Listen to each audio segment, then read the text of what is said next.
Welcome back. I'm going to try to continue what I started doing last week.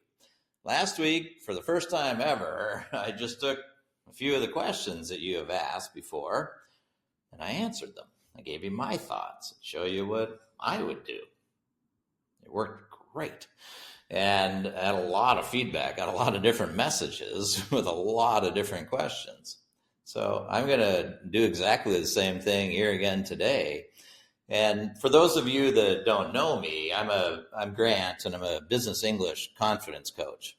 And I've worked with executives for years trying to help them communicate confidently in English. Well, they have the same questions that you have. And so it's really interesting to read your questions because there are lots and lots of the same. And I've helped my clients for years. So I think my answers will really help you by using really practical things that work, what you can do to improve these things, if you feel the same way as these questions, okay? So let's go through some more of these questions. At the end, I hope that you'll type in more questions for you because I really like this format. And I hope that I can help you as we go through this. I know I can help you. So don't be afraid. Ask your questions. I'll do my best to answer them, okay? Let's get started. Here's the first question that somebody wrote. I understand English, but I freeze when I try to speak. What should I do? Lots of people feel this way, don't they? Well, I got three things for you. I would say practice go-to starter phrases, speak early in meetings, and focus on ideas, not grammar. And if we take a little deeper look at this, go-to phrases are something that you're ready to go to any moment. You need some practice with these, but they really work well. So find some that work for you. Let me give you a couple of these where you could say, from my point of view, and finish whatever you're going to say. Or another one would be, one thing I'd like to add is, and continue, and just add whatever it is your thought is. Or another, that's a good question. I think, and then continue on with whatever you think. And it really helps. Makes you sound confident, makes you sound like you're part of this deal. So all of those work really well as kind of a starter phrase for you. The key is that you say these, you practice these, they come out of your mouth. That's what really the key is. Okay, the second thing I gave you here after go-to starter phrases was speak early in meetings. I think this is huge.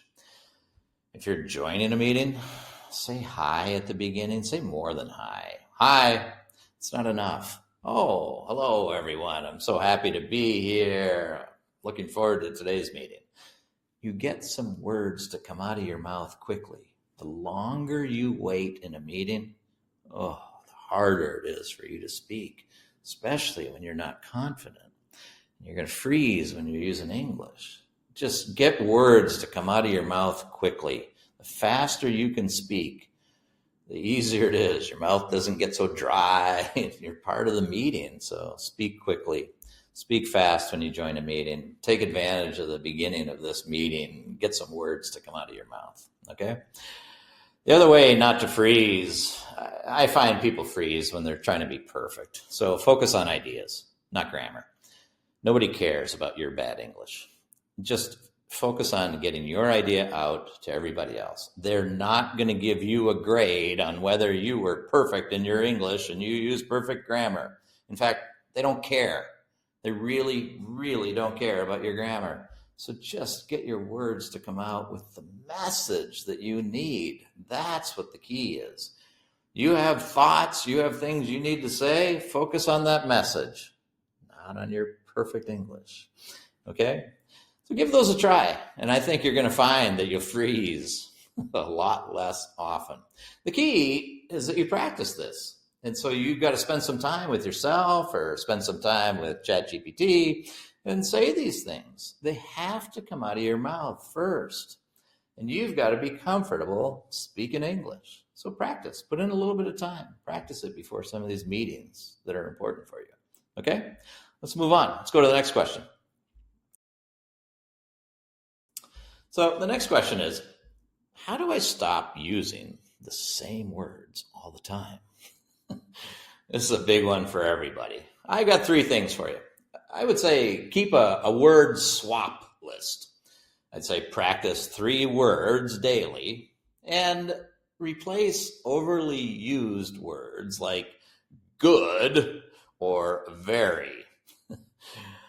And these 3 things can really work well. As most of you feel, you know this many words and you use this many words. And my goal of my clients is to get them to use this many words, the words that they know. Using a word swap list works really well. So instead of saying this, say this, where you're using words that have a similar meaning. There's lots of them for every word. So if you've got some favorite words that you use, just make a list and go find some similar words that mean the same thing. And then practice using those words. You don't want to use a word for the first time in some meeting. You're not going to do it. You got to be able to practice it. So practice saying these. Practice saying them in sentences that you're comfortable with. And then it becomes really natural and normal for you. Practice 3 new words daily.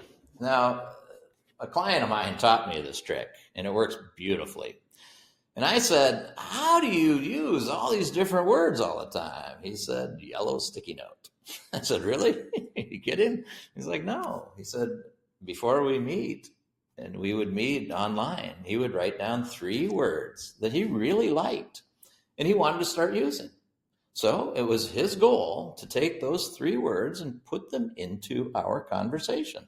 It worked beautifully. It works. It's so simple.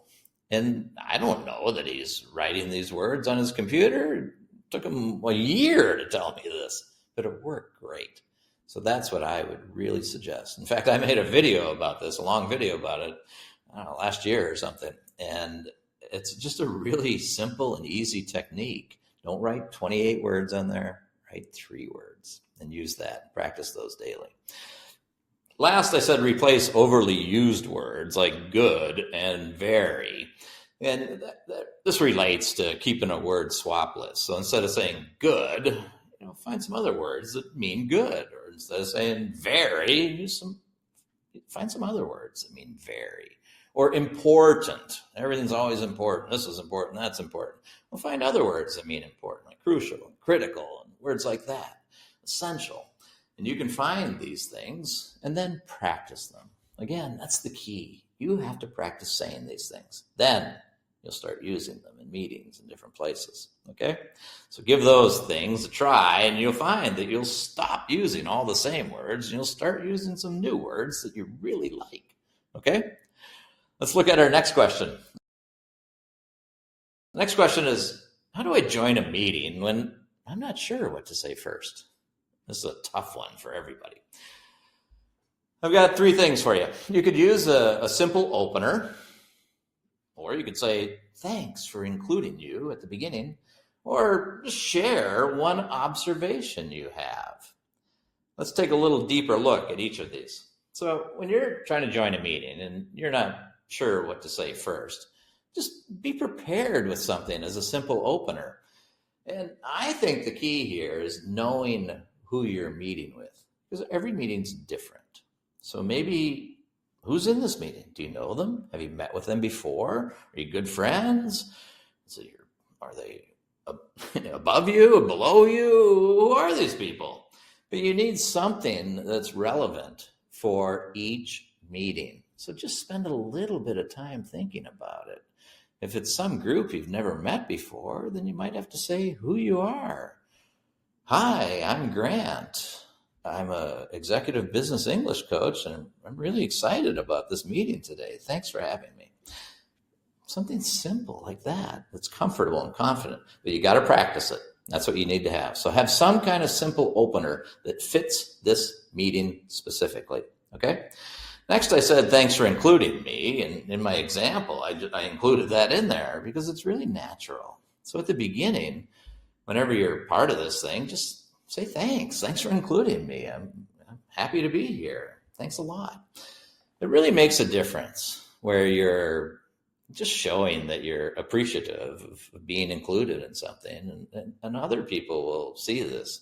And it's really good energy. So just it's a really simple thing to do. You can include it with your opener. It works great. Okay, so give it a try. Don't ever be afraid to say thanks. The last one was that I said was to share an observation when you're joining a meeting. Obviously, you're not going to share an observation right at the beginning of, hi, I'm Grant, and I'd like to say that. It's not that. But it's when you want to speak, when you need to speak, the ability to share some of your thoughts, some of your feelings is really important. But do it early in this meeting. So whatever your first words are, I included this because, what to say first was the question. And so the meeting could go on for a little while if you didn't have the opportunity to speak first. But what I would do is include it with something like, I really liked what John said, and I also believe that this, so that you're complimenting somebody and including something. So that's a really nice way to share an observation, and you can give that a try. Just do it early in your meeting, and it works really well. All right, let's move on. And look at another question here. So this question is, what topics should I avoid in professional small talk? Small talk is a confusing thing for everybody, but I think we can agree that we should stay away from a few things like politics or religion or money or salary or some kind of negative gossip. Clearly, stay away from those things. And think about a little bit about small talk. Well, what's the purpose of small talk? To me, the purpose is to build some kind of connection with somebody.